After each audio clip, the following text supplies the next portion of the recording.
Welcome to Facebook Live again this week. I'm so glad that you're here, and thank you so much for participating last week. I can't believe how many people viewed last week's session, and I really enjoyed answering your questions and helping any way I can, because I know there's a lot of people out there right now that are suffering, and they have loved ones that are suffering, and anything we could do to lessen that stress and take away the pain that you're going through, I would love to be there for you. So that's really what this is all about every Sunday.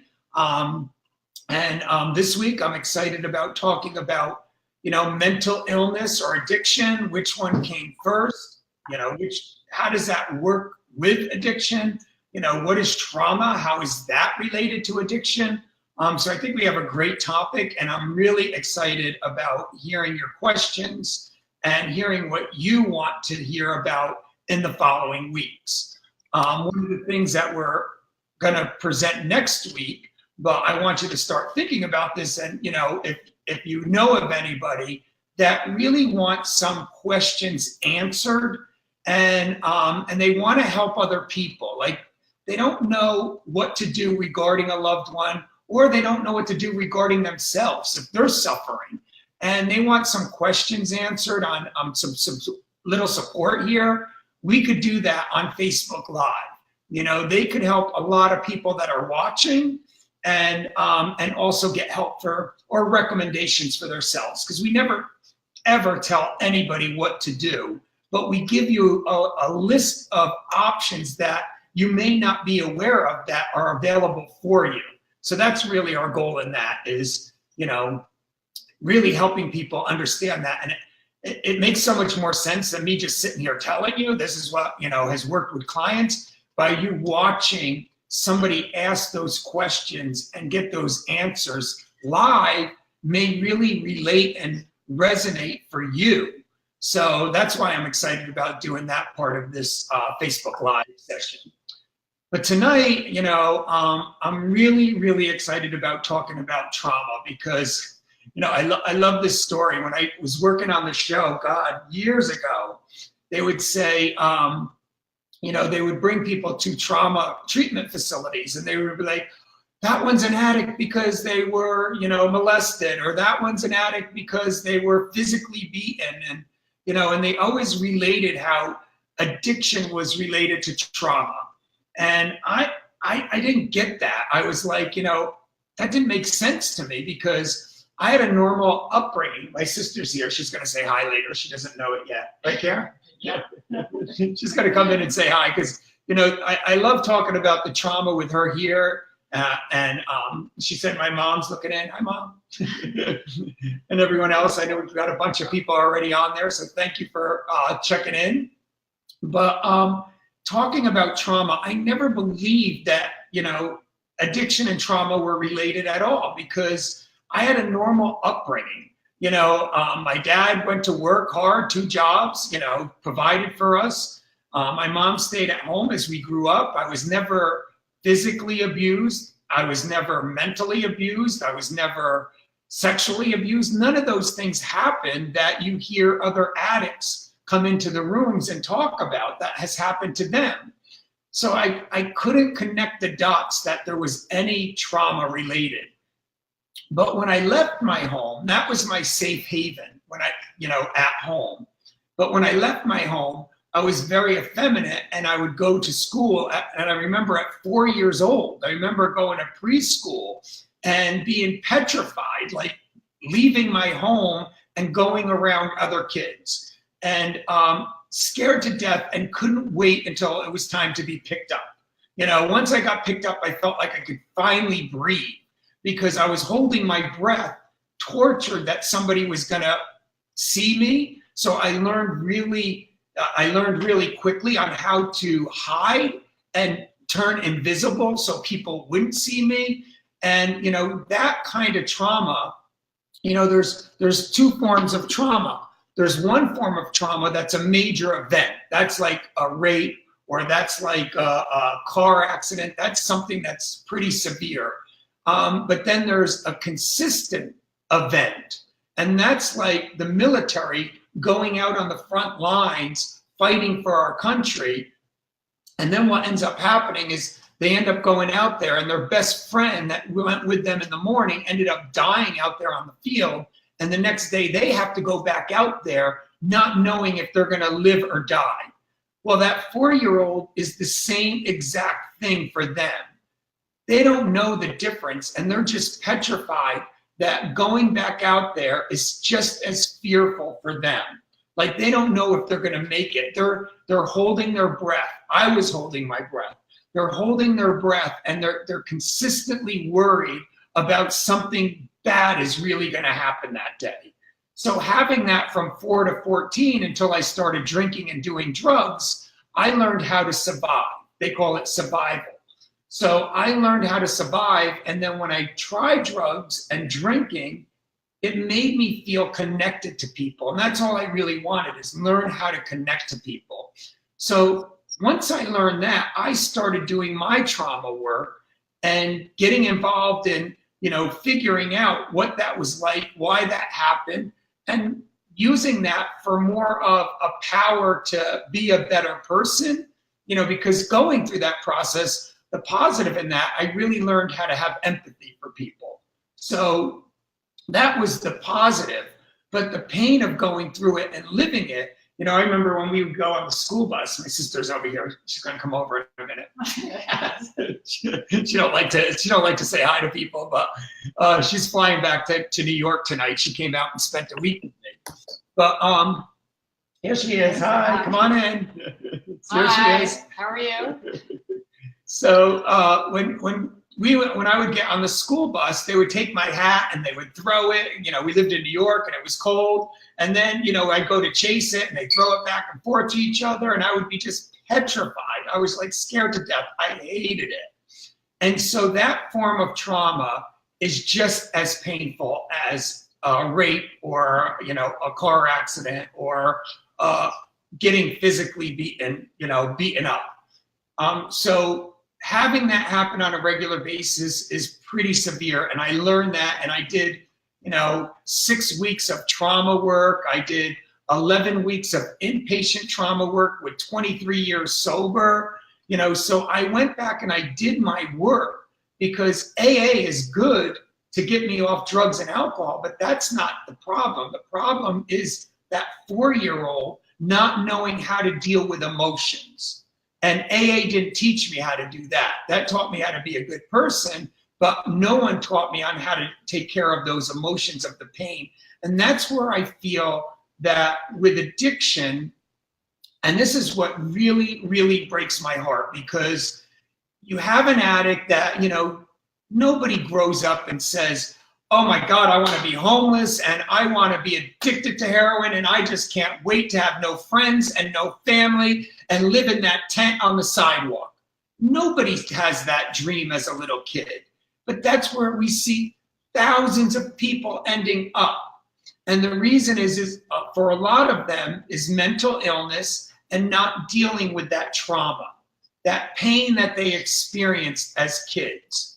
And Sherry just mentioned her daughter had some trauma and some addiction issues, and she's now got over a year clean, her daughter. Nice, Sherry. Thank you for sharing that. Yeah, anybody else have any things like Sherry's talking about, please let us know, because, it's exactly it. It looks like she had a narcissistic father and verbally abusive, and that type of trauma, when we do drugs, it relieves the stress of learning how to survive.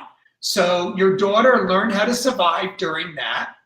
We do drugs and alcohol, and that releases the pain that we're experiencing. So we self-medicate that trauma. So at 14 years old, I'm self-medicating it. Your daughter, Sherry, is self-medicating it. So, but everybody's saying, oh, it's drugs and alcohol. That's the problem. That's not the root of the problem. That's a symptom to numb the problem. So what ends up happening is, the addicts end up, drinking and using, and they say, I'm never going to use again. I'm never going to use again. I don't want to live this way. And they wake up in the morning and they mean it in the core of their being. They don't want to do it anymore. But then the day starts going and all of a sudden they start feeling, oh my God, the discomfort, especially when they're in treatment, they're raw, the discomfort. They get the therapy to work with them on that trauma, but they experience the uncomfortability that they haven't felt because they've been numbing it for so long. So now they have to live with that, and it's so painful for them. So what do? They take the easier, softer road, and that's something that's familiar to them. Let me just do a little bit of heroin. I know I said I wasn't going to do it, but that little bit of heroin just makes you feel so much better, where you don't have to face the pain of the living back in that trauma. So I get where people continue to do it, and it just breaks my heart, because that's not where anyone wants to end up. That's not where, I didn't want to end up there. I didn't want to waste, all those years of my life. I didn't get sober until I was 26 years old. And I think I started, were we 14 years old or something like that? I think I was younger, right? Maybe younger, I don't even know. My sister got me high, no. Blame it on her, no. I think I made her get high. I think I was the one.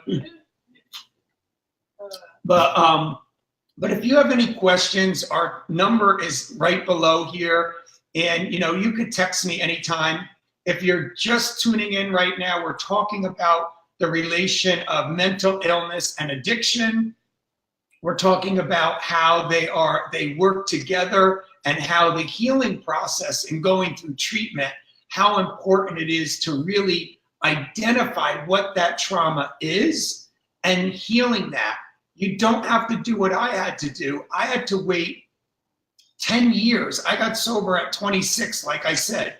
So from 14 or maybe 13, when did I rob that house? I don't even remember how old I was. That's when I stole that alcohol. Well, I was a paper boy, so I don't know, 12, 13 years old is when I first tried alcohol and blacked out drinking. Mom's watching, she'll know. She'll know. What is it, Mom? Type it in. Starter.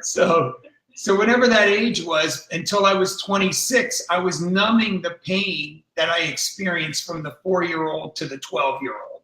Numbing that pain of not identifying and connecting with other human beings. And that's what we all crave as human beings. We all just want to be a part of.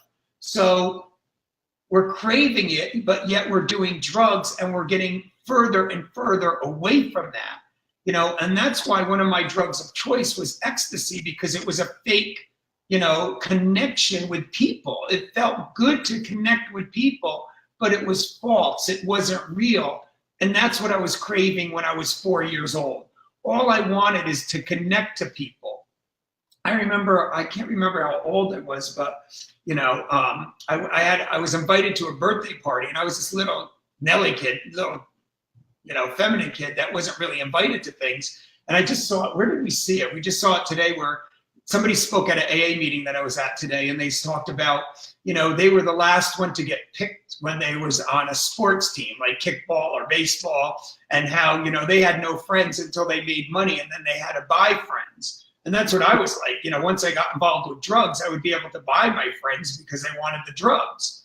So he was talking about the same exact experience. And when that happens, you feel like, you're not connecting to people, and you crave it, and drugs makes that happen. Finally, you get what you've been craving since you were that little kid. It finally turns into a reality, and yet it's false. It's just like the alcoholic that is depressed, mental illness with depression. When you're depressed, what ends up happening is somebody's depressed and they drink alcohol, but alcohol is a depressant. So what does that do? It makes it 1,000,000 times worse. So that doesn't work. So you're always trying to get that next fix, and it doesn't work, it doesn't work, it doesn't work, until you get into recovery, until, I love a dear friend of mine, today's her birthday, Judy Crane. She's a trauma expert, and she says, you unravel the trauma. You unravel the trauma and you get to the root of the problem. I was just going to say, we're getting a lot of people commenting about having depression, having anxiety, a lot of PTSD that led to really bad, deep addiction. But the great news is that a lot of people are sharing their recovery stories too. So no matter how challenging and difficult it is, people are recovering. And that's the key. I think that's the most important part. There is recovery available for all of us. I thank you for sharing your stories. Please keep sharing them, because we need to show the people that are still out there suffering that there is hope out there.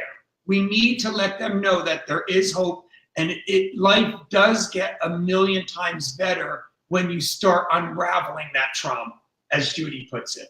You know, you unravel that trauma and you get more and more connected. I mean, like I said, when I first started doing the show and they would talk about it's about a trauma, and I was like, they're crazy. How can they talk about that? You know, why do they have to relate it to a trauma? I was never traumatized. I was, you know, had a healthy upbringing. So when that would happen, you know, what ended up happening, I went into another addiction.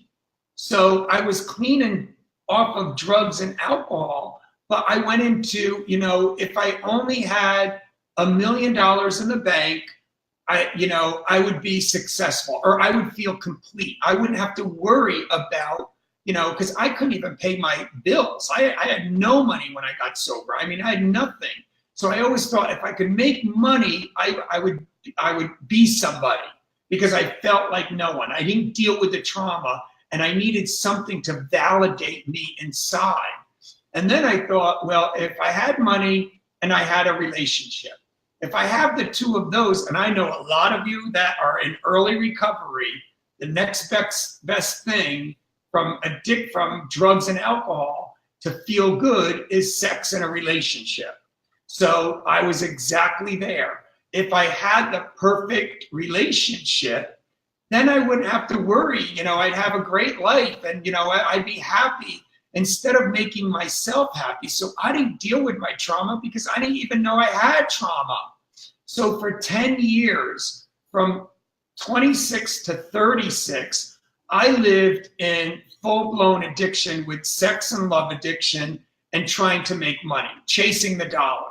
Oh my God, I have to work really hard. I was like a gerbil going in circles, run. And I never ended up anywhere. I never ended up in a relationship, and I never ended up with the money that I was trying to, you know, make. And when I finally surrendered to those and said, you know what, I don't need to have a lot of money in the bank. I don't need that to be happy. I'm going to find it in here. I don't need a relationship to be happy. I'm going to find it in here.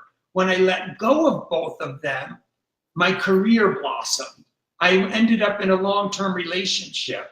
So it's really about digging deep in the trauma. And now with all these years of recovery, like I said, I had 23 years, and I checked into treatment for not 11 weeks. 11 weeks it was. I checked into treatment with 23 years sober to deal with trauma.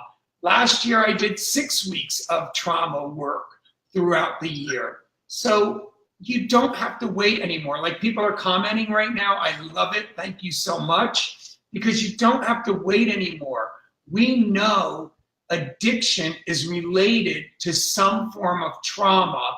And if we could get that in the early stages to help you identify why you need to use, I'm not saying you want to use, but why you need to use. You know, it's not a want, it's a need. And why you do that every single day when you say, today I'm not going to do it because I love my family too much, so I'm not going to hurt them anymore, and I'm not going to do it. And then you end up doing it.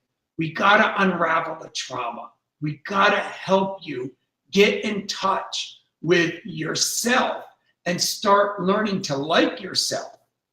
Because when you get into recovery, you know, you think you love yourself, you think you like yourself, but in all reality, you feel either less than or better than people. But really what that is still separating the differences. If you're up here, you're not connected. If you're down here, you're not connected. We got to get you here.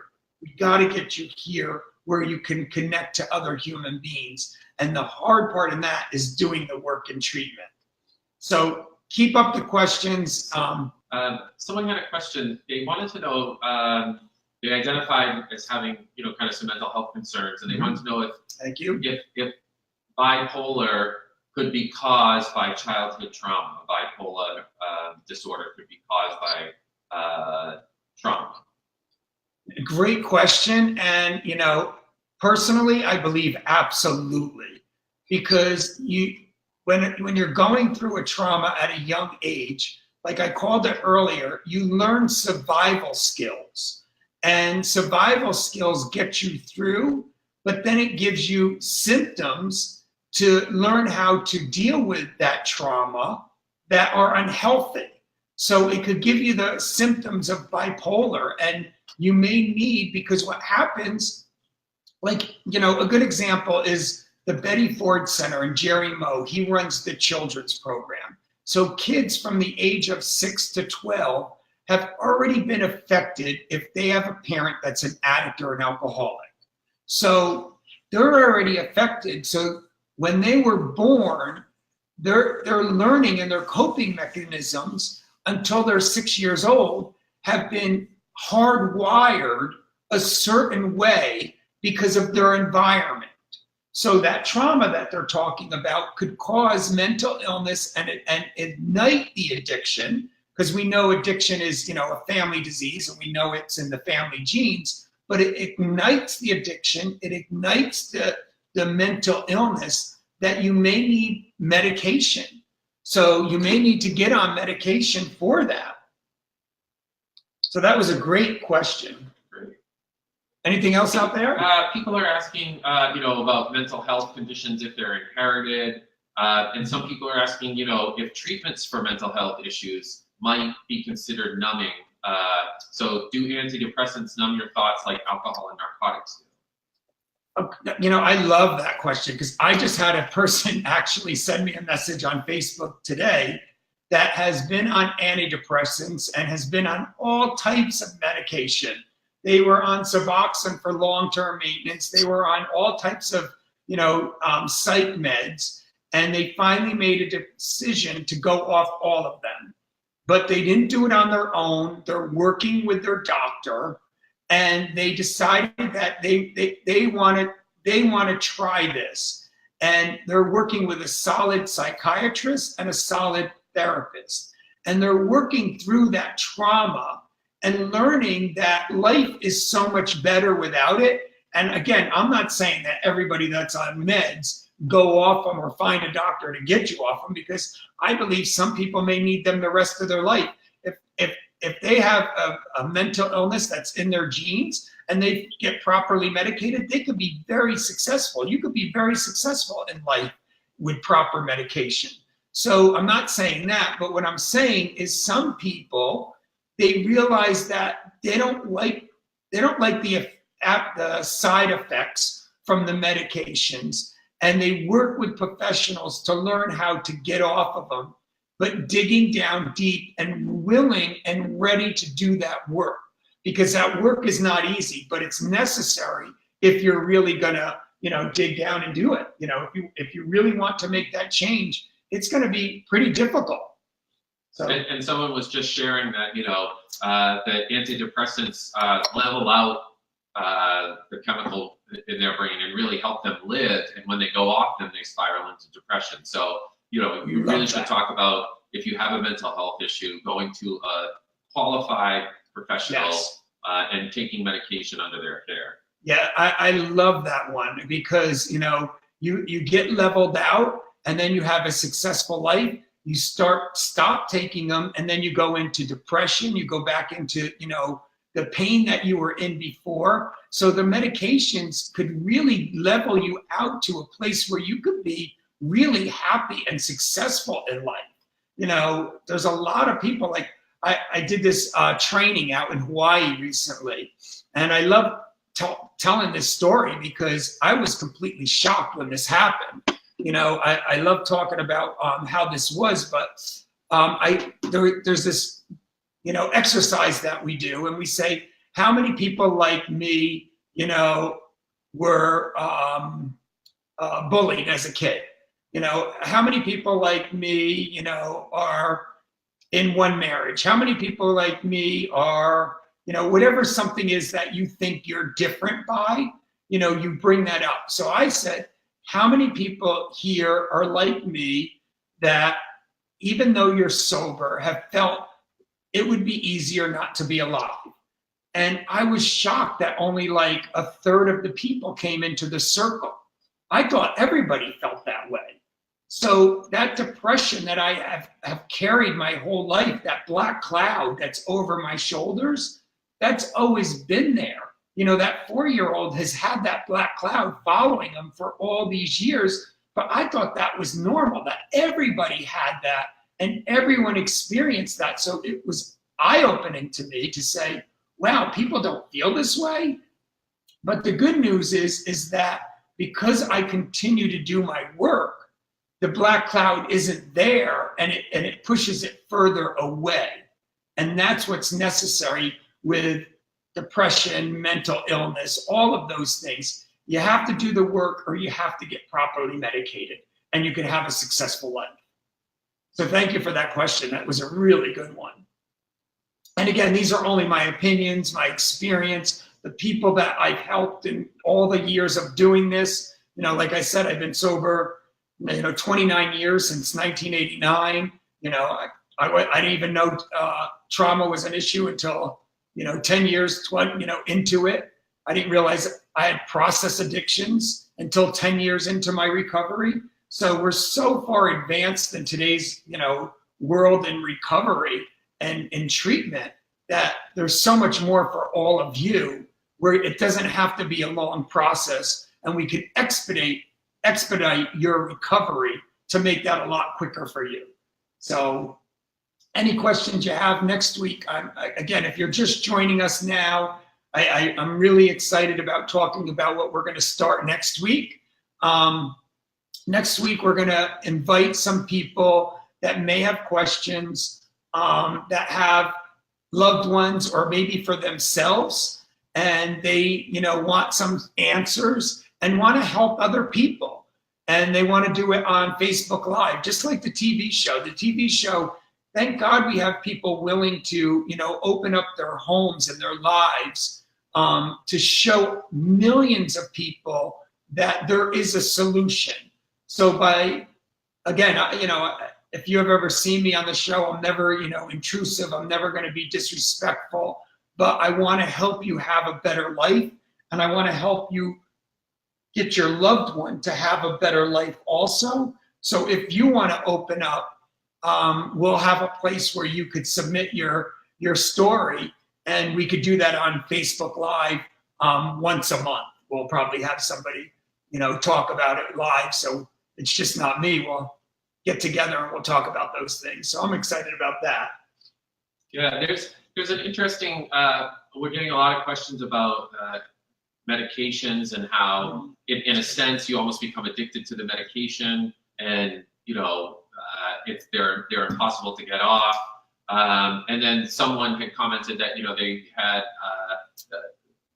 been on pain pills and developed an addiction, were identified as bipolar, and over time they were able to get off all medication. So maybe you can talk about kind of how people can evaluate that, because I always say, your doctor should be invested in what your goals are. And if your goal is to be, to manage your depression, you may be on medication for the rest of your life.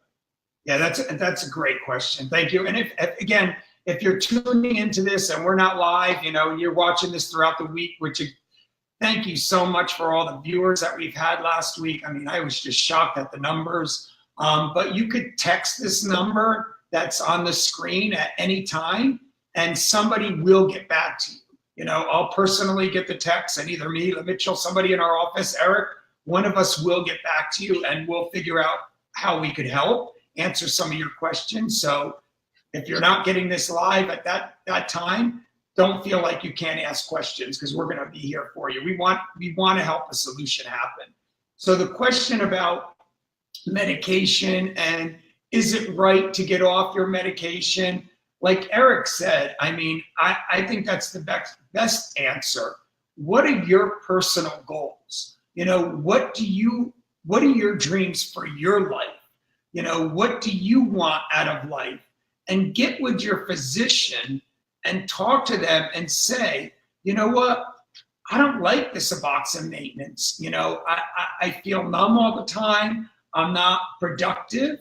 You know, maybe that's the way it's affecting you. I've had somebody that just came to me and said they were on it for 8 years, and they said it was the worst detox they ever went through, number one. But more importantly, they just didn't feel, the way they explained it to me, they felt numb.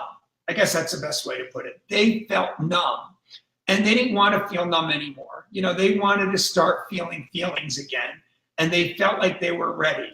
So they worked with a solid therapist that was going to work with them to work through their feelings, because you're numb for 8 years on this medication, and now you're going to come off of it. You need to work with somebody to make sure that you're dealing with your emotions appropriately. Because look at all those people out there. I mean, we see it a lot this past year. We've seen a lot of celebrities commit suicide. You know, if you're not going to deal with those emotions appropriately, it could take you to those dark places. And I know them because I've been there before. I wanted to commit suicide a number of times in my life. So I know that dark place. But that's why it's so important for you to work with a therapist and a psychiatrist to wean you off. And if they feel it's appropriate, then you can learn how to deal with your feelings again. When you're ready to do that, you can learn how to deal with your feelings, and the doctors and the therapists could work together on, you know, do they give you more? Do they give you less? Following how your emotions are going at that time and where your depression is at that time. So, like Eric said, I think it's really important to get, you know, a treatment team to work with you before you make any type of decision like that. Do not make that decision on your own. It's the most unhealthy decision that you could make, because God forbid you don't have the tools necessary to deal with the emotions that are going to be around, the feelings that you haven't felt in a long time. God forbid you don't have the tools to deal with that, and you do, you know, something crazy like all these suicides out there. You know, one of the things they say in the program, you know, suicide is a permanent solution for a temporary problem. You know, that problem's going to go away, but you just gave it a permanent solution. There's no way working through it after you commit suicide. So that's not the answer. You know, take it from me. I mean, I'm a prime example.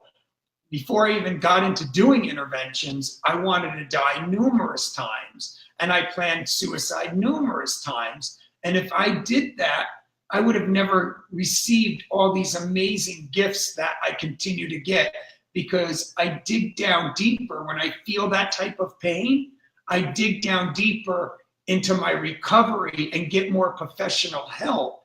And then that gives me more gifts on the other side, if that makes sense. What else we have? No comments now. People are, you know, some people, I think it's been interesting. A lot of people are identifying that they've struggled with multiple issues, and some are still struggling. Some are worried about their loved ones who are struggling. Yep. You know, we've had a couple people, and I've been directing them to maybe email me, yep, so that I can help them in more detail, because there's been a few who are just saying, you know, I have a loved one who's struggling and nothing's working. Yep. That breaks my heart. So maybe we can talk a little bit about, you know, you always say, as long as they're still breathing, there's something we can do. Maybe you can talk, even though it's a little off topic, about that for a little bit. Yeah, no, yeah. I mean, if you have a loved one that's struggling right now, and you're sending us, you know, messages about that, you know, please, you know, oh my God, it's the worst watching somebody, because, well, I always put it as they're struggling with their addiction, they're struggling with that type of pain, but you're sitting there clean and sober, and you're feeling the emotions of watching them suffer while they're numb. They're either drunk or on drugs, so they're not feeling what you're feeling. you're feeling the raw emotions of watching them commit suicide right in front of you. And you feel like your hands are tied. Like, what do I do? How do I help a loved one when their demise just keeps going lower and lower and lower, and they don't even see how low it's going. They don't understand how low it's going because they're numb, they're drunk, or they're high. So they don't see how far they've gone to their bottom, and we're watching it and we feel the pain. So if that's you, please reach out, get some help in this, because there are things you could do. As Eric said, as long as they're alive and breathing, we could put a plan together to help them realize that they need to seek help for that trauma that we've been talking about and get that help that they need before they end up dying. So working with a treatment team, I always like, I think this is one of the best things that I want to introduce to the treatment industry is, every treatment center, so many treatment centers do this family program, they call it. And they have the families come in and they educate them on the disease concept. And, that's been going on for years. But I don't think that's so effective. That's where I say the old treatment model really isn't working. That, great, you're educated that it's not their fault because they have a family gene with the genogram that, you realize that they're addicted because, they had an uncle or they had a grandparent or, cousin or somebody else that's addicted. So it's not their fault. So you get that education. That helps a little bit to digest that, it's not their fault, but it's really not giving any solutions. It's not giving the family the solutions that they need on what positive actions can they take? What positive actions can the families take? That's where I believe every individual in treatment should have the family system as a part of the treatment team decisions and treatment team information. Because if somebody comes into treatment in our place for 90 days, right? They come into treatment for 30, 60, 90 days, they're gonna give me this much information. Because even when I went to treatment, 1989, I didn't tell them how bad it really was. We minimized how bad it is as addicts. But the families, they have the larger picture. They don't see it in that narrow thing. They remember, like when I blacked out the first time I drank. They remember all the drugs I did, growing up. Imagine if my sister, she would have told you all the drugs I did, right? The acid, the mescaline, the mushrooms, all that crap. If she was able to tell them, what? Yep. What else was there? You had some other things. I was like, do I have anything else I forgot about? The ecstasy. All those things I did for so many years, she could bring that in because I got a narrow view because I don't want you to know how big the problem is because I don't really I want the help, but I don't want to be completely honest. And so bringing the family system in as being part of the treatment team, you're getting more information that's going to help really figure out, like that mom. I love that comment earlier, that the mom knows her daughter has had trauma through, the narcissistic dad, and the abusive dad towards her. She has more information that could help the treatment team understand the better things to do to treat the individual. So we have more accurate information by bringing the family system in. And I think that's the key for the future. We have to include the family. The family has to be a part of the treatment team. Because if we're not going to have that, it's not really fair. I mean, this cycle we're going through and how many people are going in and out of treatment constantly, it's just not fair to them. It's not fair to the family. We got to do something different. And I believe getting the family involved, getting the family to sign a family contract that they all abide by and each have certain things that they need to do to support the recovery is going to give us a better solution. What else we got over there? Thank you again, everyone, for watching, and thank you for tuning in tonight, because every Sunday night, I'm sorry, I'm thinking it's Friday, every Sunday night, 6 o'clock Pacific time, 9 o'clock Eastern time, we're going to do this, and we want you to, let everyone know this is just a way to start talking about a solution. There's somebody that I really wanted to invite. There's so many guests that I want to have on here that have other ideas of solutions. I'm going to get them on here to talk about solutions. I want to get you on here to talk about solutions, because I'm telling you, you have more answers than most people know. So, and there's a lot of people watching right now, so I really appreciate it so much. And, like I said last week, there was I was shocked how many people viewed this, and grateful. So what else we have, Eric? We have a couple people who commented, say, thanks for watching the show, or they watched the show, which is really nice. And thank you all for watching. We had one person comment about what do you do when you have a family member who's super codependent? And I talked about John Southworth and, kind of what he used to say, but maybe, we can use that as another topic, but do you want to address that? Sometimes when you want to get someone you love help and someone in the family is preventing that from happening? Yeah, that's a great question, because, so many people, a good friend of ours, John Southworth, that was one of my mentors and, has been doing this for years. He always said codependency. What is this, Jen, that you're saying? Any tips for dealing with codependency in loved ones? Absolutely, Jen. Thanks for checking in. Codependency kills more addicts than the disease addiction itself. And what I mean by that is, if a codependent is making it easier for the addict to continue to use, they're not going to hit that spiritual, emotional rock bottom that they need to experience to say, I can't do this anymore and I want help. So the codependent keeps them comfortable. So we have a term for it that we talk in-house. It's called nursing your loved one to death.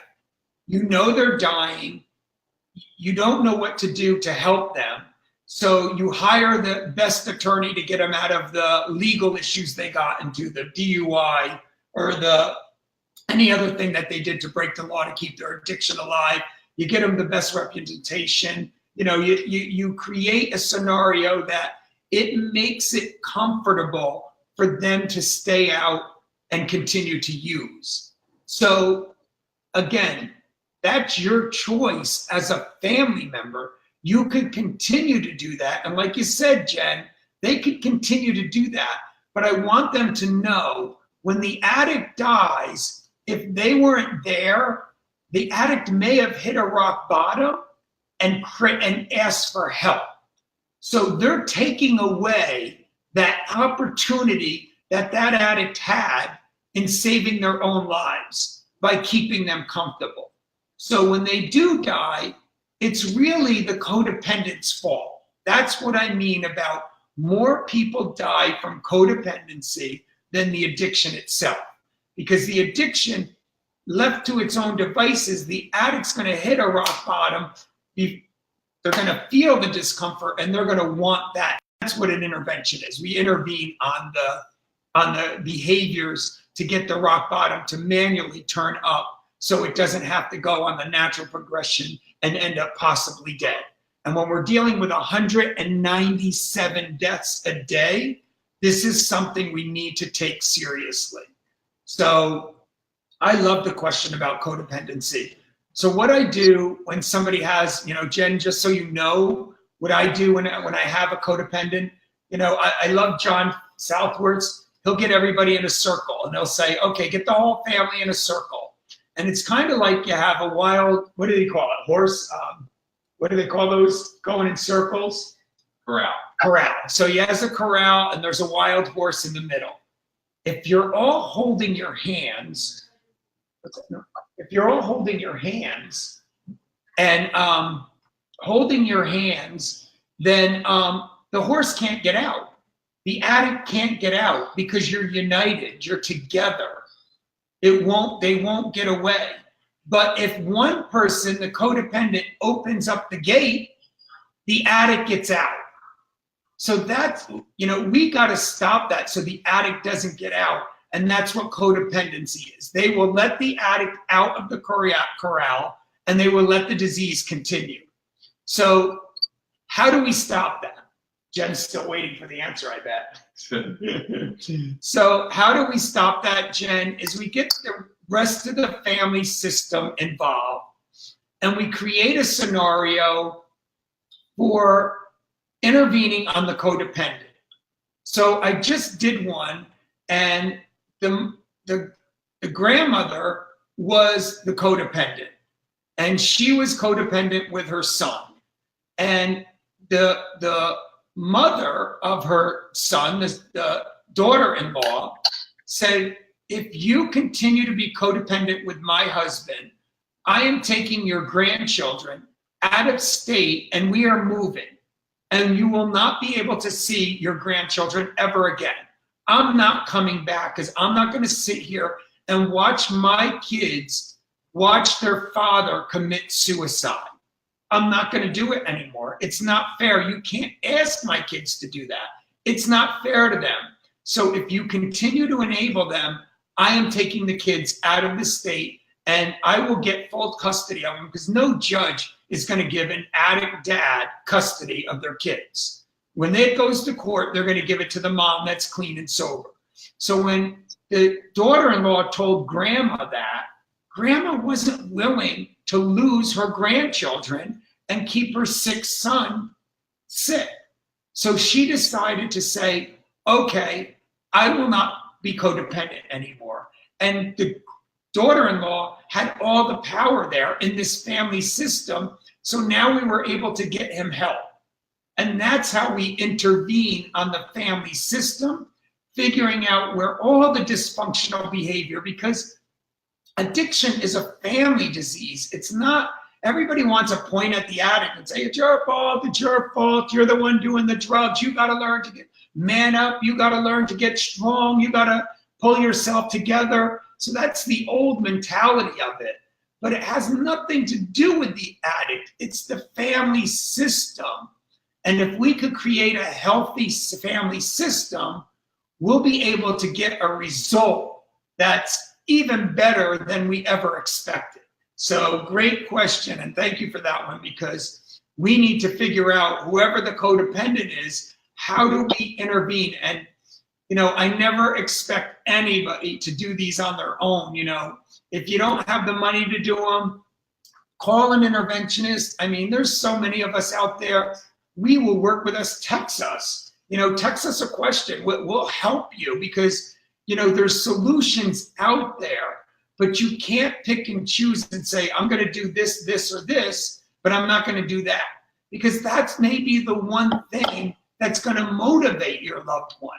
So we got to come up with a solid plan that's going to work, that's going to get them motivated to want to change. And that's really what we do. We intervene on the family system. It's not about the addict. It's about intervening on everyone. Everyone has a role. Everybody has had a role, but we're going to change those roles and give people successful tools in their toolbox. So thanks for that one. And we have a few more minutes left here. So anyone else? And thank you again for being here. I mean, there's so many of you out there. Thank you for tuning in on a Sunday night. Yeah, maybe some of the people are addressing really specific questions, yep. And these might do better than being able to be addressed in kind of a brief snippet on this, where there's really complex, family system issues going on at place here. But maybe you can talk about what you do to help pull apart the different pieces that you see, and then figure out, okay, well, here's what we need to start with, and then go from there. So I don't know what that meant, but sure. All right. Well, when you work with a family, like kind of, what are some of the steps you might take to be able to assess what's going on and figure out how you're going to help them? Yeah. So if you have these specific questions that Eric's talking about, again, starting next week, we're going to have a form that you could fill out, and I could answer those questions with you here with me on screen. You know, we could sit down and we could talk together, and we could figure out a plan that's going to work for you, because it does get really complex. Like Eric's saying, there is no cookie and cutter for this. Every single human being is different, like a thumbprint. We're all completely different. If I ask you what are the 3 most important things in your life, they're going to be completely different from mine and anyone else that's sitting here watching this. So what is going to create somebody's rock bottom is going to be completely different from the person sitting right next to them, to the person next door. So we really, with these complex questions that are being asked, we really need to sit and have a conversation.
I don't know, am I back on?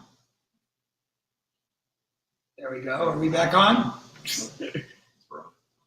So, sorry about that, technical difficulties here. Again, we're only on week 2. So, we were just talking about, oh yeah, thank you.